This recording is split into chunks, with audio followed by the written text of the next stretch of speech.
turashimye kumandanya kumviriza ijwi rya Amerika.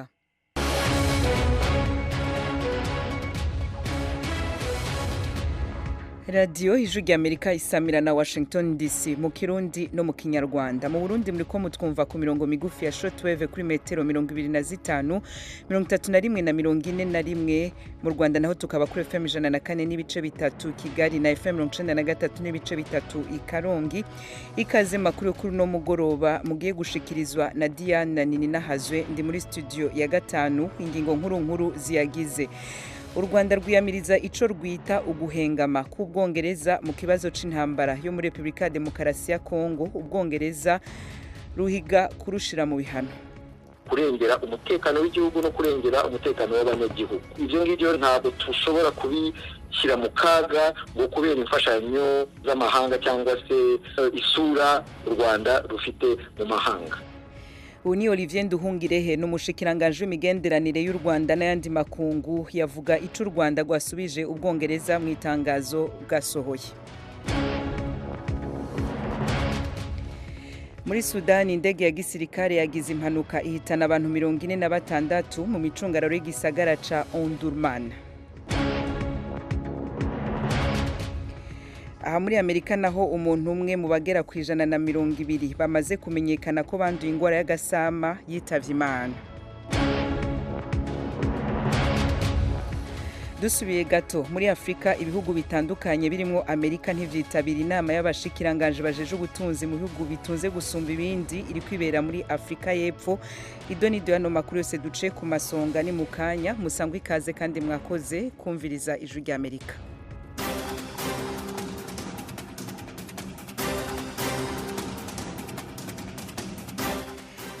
Reka makuru yacu tuyahere mu gisagara ca Omdurman muri Sudani, aho indege ya gisirikare yagize impanuka ihitana abantu 46. Ibindi kuri no nkuru na mugenzi wacu Thomas Kamirindi. Indege yahanukiye hafi y'ikibuga cy'ingabo z'igihugu cyo mu mujyi wa kabiri mu bunini Omdurman akanya gato cyane imaze guhaguruka. Guverinoma ivuga ko abapfuye 46 ari abasirikare n'abasivili, barimo abagore, abana n'abavandimwe 5 na Major General Bahr Ahmed uyobora igisirikare cyose gishinzwe umurwa mukuru w'igihugu Khartoum. Abandi bantu 10 bakomeretse. Indege yangije kandi n'inyubako kuko yahanukiye ahantu hatuwe cyane mu nkengero z'umujyi. Guverinoma isobanura kandi ko iyi mpanuka ishobora kuba yatewe n'uko indege ubwayo yari yifitiye ibibazo by'imikorere. Iyi mpanuka ni imwe mu zihitanye abantu benshi muri Sudani nyuma y'iya gisivili ya sosiyete Sudan Airways yabaye mu mwaka w'ibihumbi 2003 yishe abantu 116. Muri Afrika turaza gusubirayo handi hato tuvuye mu burengerazuba bwa leta ya Texas aha muri Amerika, aho umuntu umwe yahitanywe n'ingwara y'agasama amaze kumenyekana ko banduye muri iyo leta barenze 120 ejo ni Mukankusi.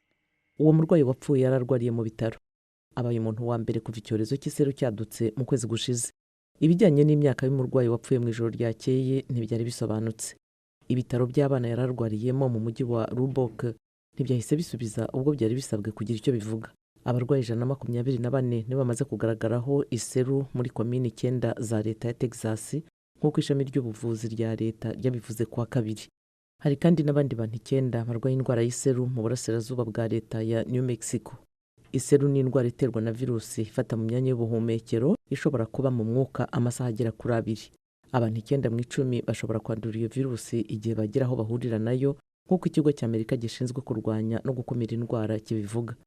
Abana benshi bazakira indwara y'iseru nibayirwara, ariko bashobora guhura n'ingorane zikomeye harimo indwara y'umusonga, ubuhumyi, kubyimba mu bwonko ndetse bishobora no kubaviramo urupfu. Iki cyorezo kirimo gukwirakwira cyane mu baturage mu gace karimo imijyi mito itandukanye, ariko irimo abantu bahuzwa n'ibintu bitandukanye nk'imirimo, insengero n'amaduka y'ibiribwa hamwe n'ibindi bikorwa bya buri munsi. Ijwi ry'Amerika turabandanya n'amakuru y'ijya nino ku isi. Abashikiranganje bajeje ubutunzi mu bihugu bikize gusumba ibindi ku isi n'ibiri mu nzira y'iterambere bihurikiye mu murwi wa G20 bari mu nama y'imisi ibiri iri kwibera muri Afrika y'Epfo. Amerika ntiyitabiriye iyo nama. Thomas Kamirindi arabandanya ino nkuru. Iyi nama iramara iminsi ibiri. Uretse abanyamerika, mu bandi banze kuyijyamo harimo n'Abashinwa, Abayapani, Abahinde, Abanyakanada n'ab'umuryango w'ubumwe bw'Uburayi, bahagarariwe n'intumwa zo ku zindi nzego zo hasi. Minisitiri Besant yasobanuye ko atagiyeyo kubera indi mirimo myinshi arimo i Washington. Iyi nama irimo n'abayobozi ba banki nkuru z'ibihugu bya G20. Uw'iya Leta Zunze Ubumwe za Amerika Jerome Powell n'iy'uw'umuryango w'Uburayi umutegarugori Christine Lagarde bo bariyo. Ku babikurikiranira hafi, ibi byerekana ko ibihugu 20 bya mbere bikize ku isi bitavuga rumwe ku bibazo bitandukanye, cyane cyane bibiri Perezida Cyril Ramaphosa wa Afurika y'Epfo mu izina ry'ibihugu biri mu nzira y'amajyambere ashyize imbere muri manda ye. Ni ibibazo by'ukuntu ibihugu bikize bikwiye gushora imari mu bikorwa byo kurwanya ihindagurika ry'ibihe, ivugurura ry'imikorere y'ibigo by'imari igushamo ibihugu bikennye kugeza ubu no kurwanya ubukene muri rusange. Kuri Perezida Ramaphosa bakwiye kwikubita agashyi nk'uko yabivuze mu ijambo rye ryo gufungura iyi nama. Ntabwo twihuta bihagije, ntitwihuta n'ingufu zikwiye kugira ngo dukemure ibibazo byugarije isi. Tugomba gukorera hamwe kurushaho kugira ngo tuzamure imibereho y'abatuye isi, ariko cyane cyane abazadukomokaho mu myaka yose iri imbere.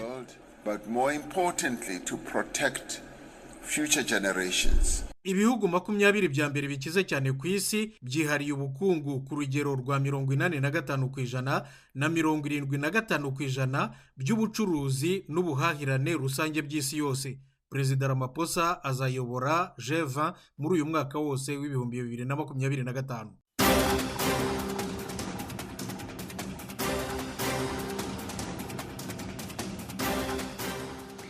Ijwi ry'Amerika Washington DC mu Kirundi no mu Kinyarwanda. Ano makuru yose muheje kumva ijya nino ku isi n'ayandi mushobora kongera kuyasanga kuri wezi3 akaburungu radio yacu VOA akaburungu.com, adresse ya YouTube yacu, Instagram, Facebook na X ni VOA radio yacu. Mukanya ni mu karere k'ibiyaga binini ibya Afrika.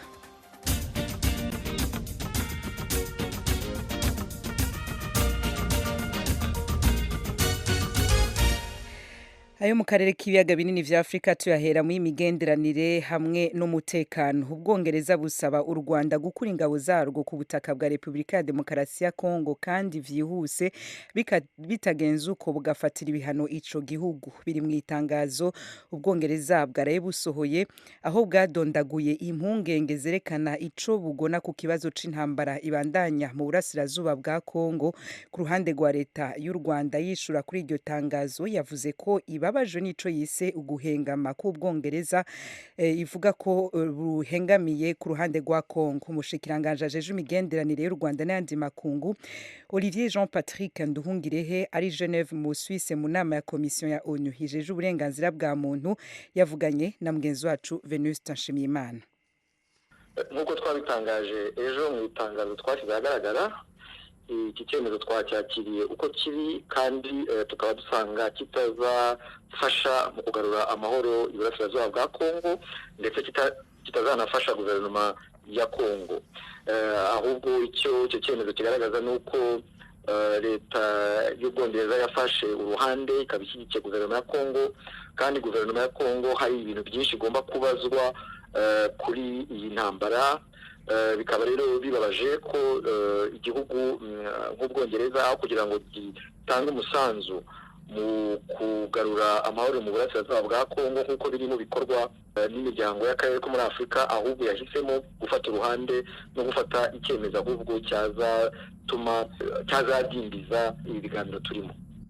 Biriya byemezo byafashwe n'Ubwongereza byafashwe Ubwongereza buvuga yuko bibaye mu gihe hagitegerejwe ko ibyo bwasabye bishyirwa mu bikorwa. Mwebwe u Rwanda mwiteguye gusubiza ibyo mwasabwe? mbere na mbere ntabwo ari Ubwongereza bugira icyo busaba, ahubwo hari ibiganiro biri muri aka karere ko kugarura amahoro iburasirazuba bwa Kongo mu rwego rwa umuryango wa Afurika y'Iburasirazuba ndetse n'umuryango wa SADC. Ubwongereza ni igihugu cy'i Burayi dufitanye ubutwererane, ariko ntabwo ari Ubwongereza bugira icyo busaba mu kugarura amahoro iburasirazuba bwa Kongo, ahubwo icyo tubusaba ni ugushyigikira ibiganiro byo mu karere. Tukaba rero tubona ko biriya byo guhana biriya bihano Ubwongereza bufata bitagamije kugarura amahoro mu karere, ahubwo bigamije kudindiza ibiganiro turimo. Mbere y'Ubwongereza habanje Leta Zunze Ubumwe za Amerika, hakurikiraho umuryango umwe bw'Uburayi, Ubwongereza bukurikiyeho. Ibyo bihano iyo bije byikurikiranya gutyo, mwebwe nk'igihugu mushyira imbere nk'uko mubivuga umutekano wanyu, mwadohora mute kugira ngo ibyo bihano kenshi na kenshi usanga byibasira abaturage bishobore gukurwaho? Ntabwo u Rwanda rushobora kudohora ku mutekano w'igihugu n'umutekano w'abanyagihugu. Nk'uko nabivuze, dufite ikibazo cy'umutekano ku mupaka, umutekano wugarijwe n'izi ngabo za Kongo zifatanyije n'ingabo z'amahanga z'Abarundi, ingabo za SAMIDRC ndetse abacanshuro b'abanyaburayi nubwo bagabanutse, umutwe w'abajenosideri FDLR n'indi mitwe y'abazarendo. Kandi ibyo ngibyo bikaba binakurikira imvugo yo guhirika ubutegetsi bwo mu Rwanda yavuzwe na Perezida Tshisekedi inshuro nyinshi.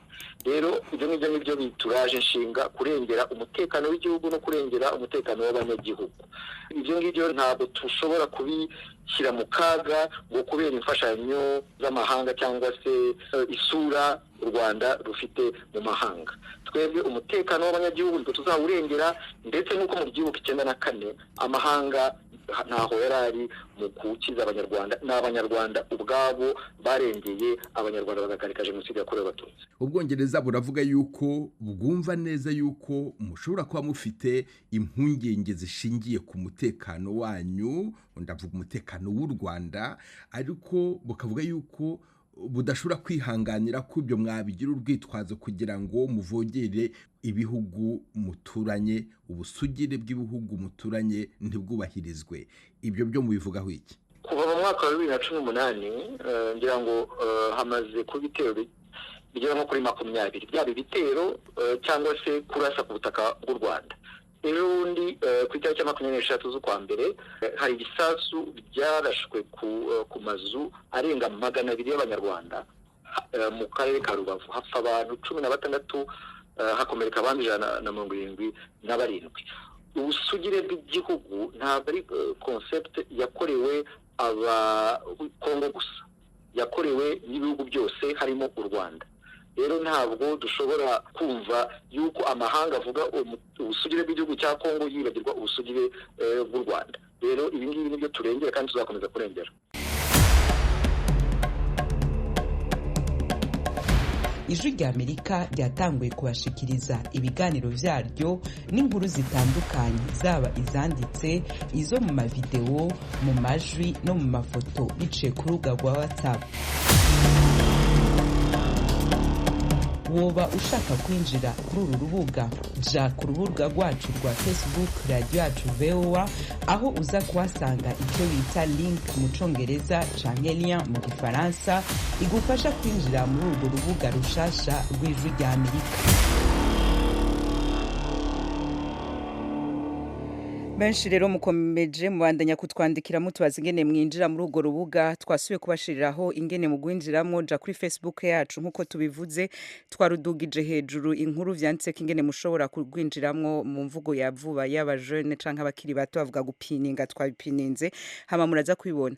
Ariko baratubaza bamaze kuruja ko bibaza nimba vy'ukuri bafise umutekano mu gufata ifoto iriko kugira ngo ushobore kwinjira n'Ijwi ry'Amerika, urayifata hama ikakwinjiza, mutayifata ko naho ufyonda kuri iyo link hamukinjira umutekano wawe n'ibiri muri telefone yawe vyose ntaco biba niwamara kwinjiramwo nta numwe ubona nimero yiwe kandi nawe nta nimero yawe babona ufise ico uvugira muri urwo rubuga nta numwe yemerewe kuruvugiramwo tubaha amakuru gusa iciyumviro cawe kugira ngo ugishikirize haba ikijanye n'inkuru tuba twaguhaye utuja kuri Facebook yacu VOA radio yacu ubwo butumuka bucishaho rero urwo rubuga ruratekanye nta mabanga yawe ya telefone ashobora gutuma aja hanze kubera wagwinjiyemwo. Amakuru yacu rero tuce tuyabandaniriza ku Burundi. Ingabo z'u Burundi zahora mu bikorwa vyo kubungabunga amahoro muri Somalia zishobora kuzotahuka vuba ni nyuma yuko u Burundi na Somalia bitumvikanye ku gitigiri c'abasirikare bazoba bari mu nteko nshasha zishira hamwe y'ubumwe bwa Afrika. Ikibazo c'igitigiri c'inteko nico conyene none co bagitumye izo ingabo z'u Burundi zitahukanwa. Mugenzi wacu Frederic Nkundikije yabibajije ambassadeur Fred Ngoga Gateretse umwe mu bahanuzi bakuru mu biro vy'umukuru w'ishamwe y'ubumwe bwa Afrika kwibazo bijanye na politique n'umutekano. Ejo harabaye inama y'abashikiranganje b'ibihugu vyarungitse inteko muri Somalia kugira ngo bumvikane kuri ivyo bitigiri je ingabo zoza muri mission shasha. Igihugu c'u Burundi rero cyari cyasavye yuko bobaha nk'ibihumbi 2 ingabo zishika 2,000 kugira ngo zizoshobore gukora akazi neza kandi zinakingire n'izindi ngabo zazo ziba ziri muri Somalia. Mugabo rero leta ya Somalia yo yavuga ngo ishobora gutanga gusa mu 1,000.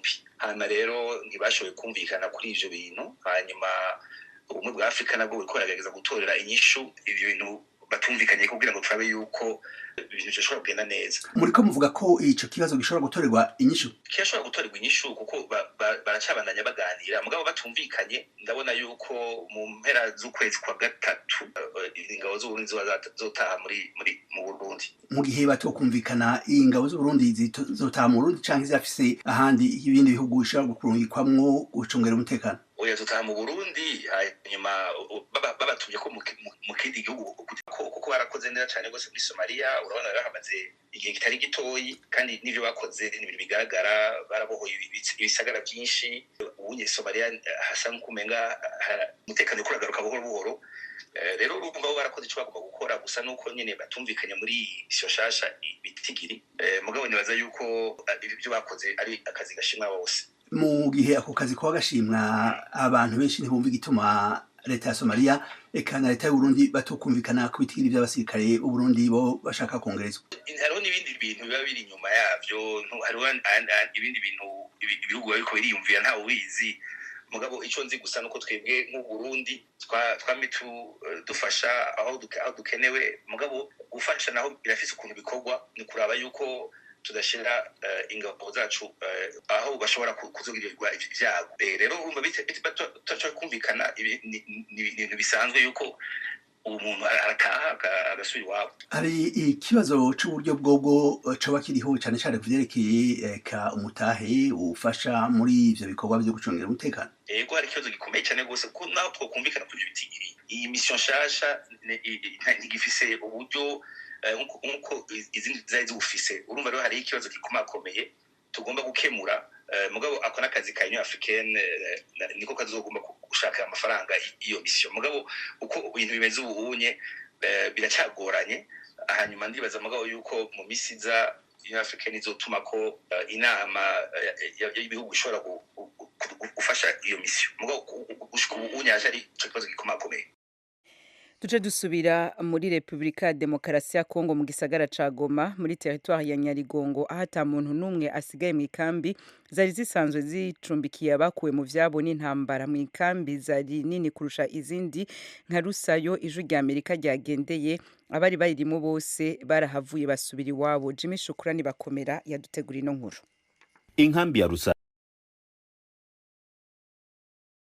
zuba bwa Kongo yari icumbikiye abakuwe mu byabo barenga 100,000 bari barahunze intambara baturutse muri teritwari za Masisi, Rucuru no mu gice kimwe cya Walikale. Ukigeraho iyi nkambi yabarizwaga muri lokalite ya Karambi ntabwo ushobora kubona ihema cyangwa inzu yari ituwemo. Mbese ku muntu utahazi biragoye ko yamenya nimba aha hantu harigeze guturwa n'ibihumbi by'abantu kandi begeranye. Amasashe menshi n'ibishwangi by'imyenda n'amahema anyanyagiye hirya no hino nibyo bigaragarira amaso gusa. Abari barakuwe mu byabo bari bacumbikiwe muri iyi nkambi basubiye mu bice baturutsemo bitewe n'uko ubu havuga umutekano nyuma yo kwigarurirwa n'abarwanyi b'umutwe wa M23 bamaze iminsi bayobora ibice byinshi bigize intara ya Kivu ya ruguru. Mu nzira werekeza muri aka gace kahoze kabarizwa mw'iyi nkambi ubona ko urujya n'uruza rwagabanutse cyane ku buryo kubona moto guherekeza bitoroshye. Tukihagera twahasanze abaturage barimo gusana amazu yabo, bamwe barimo kubaka, abandi basana ibibanza byabo mbere y'uko bahubaka. Bwana Tuombe Binamungu ni umuturage dusanze arimo kurundarunda amabuye mu kibanza cye, avuga ko cyari gituwemo n'impunzi. Yabwiye Ijwi rya Amerika ko kuva aho izi impunzi zisubiriye iwabo, ubuzima ku baturage bakavukira ahangaha butangiye kugorana.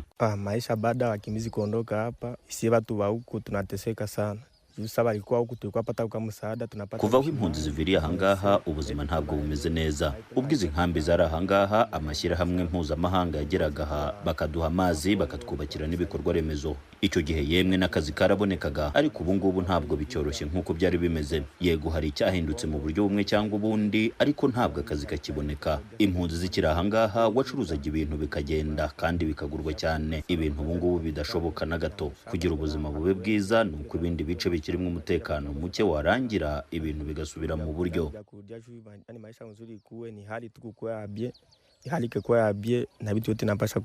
Ku rundi ruhande bamwe mu baturage ba hano muri grupe ya Rusayo bavuga ko ubwiyongere bw'inkambi z'impunzi bwari bwarateye izamuka ry'ibiciro by'ibiribwa ku isoko ndetse n'umutekano muke muri teritwari ya Nyiragongo, cyane cyane mu nkengero z'inkambi. Amani Jonas ni umwe muri bo. Hapa hali iko bie sagiza iko tu bie paske sie tulikuwa tunaishi jua kupata ka kiazi. Ubu dushobora kuvuga ko ubuzima ahangaha bumeze neza nubwo atari cyane, kuko ubwo inkambi zari ziri ahangaha twari twugarijwe n'umutekano muke ndetse n'ibeyi ry'ibiribwa ryarazamutse cyane kubera ko impunzi zaguraga cyane ndetse zikanagurisha ibyo zahembwe. Ubu ngubu ahangaha nta masasu tucyumva kuko amabandi yose yarazaga akihisha mu nkambi, nubwo abantu bamwe batabibonaga. Ubona ko aho impunzi zigendeye ubuzima bwacu bwahindutse nubwo hakiri imbogamizi. Ubu navuga ko kuri twebwe akazi karimo kugenda neza nubwo atari cyane. Kazi inaendelea mzuri paske tu unapata kwetu ka kisorori, mimi haiko kawaida. Nubwo impunzi nyinshi zasubiye iwabo, hari undi mubare w'abaturage bari basanzwe babarizwa mu nkambi zitandukanye zo mu mujyi wa Goma na teritwari ya Nyiragongo bahitamo kwishyira hamwe bubaka inkambi ntoya mu gipangu kiri hafi n'ahahoze inkambi ya Rusayo. Umuyobozi wabo yatubwiye ko aha hari imiryango igera kuri 82. Bavuga ko impamvu batarimo gutaha ari ukubera mu bice baturukamo havugwamo imirwano. Aba banyekongo bavuga ko kugeza ubu nabo badashimishwa no kuba abandi barabashije gutaha bo bagasigara mu nkambi. Bavuga ko babayeho nabi.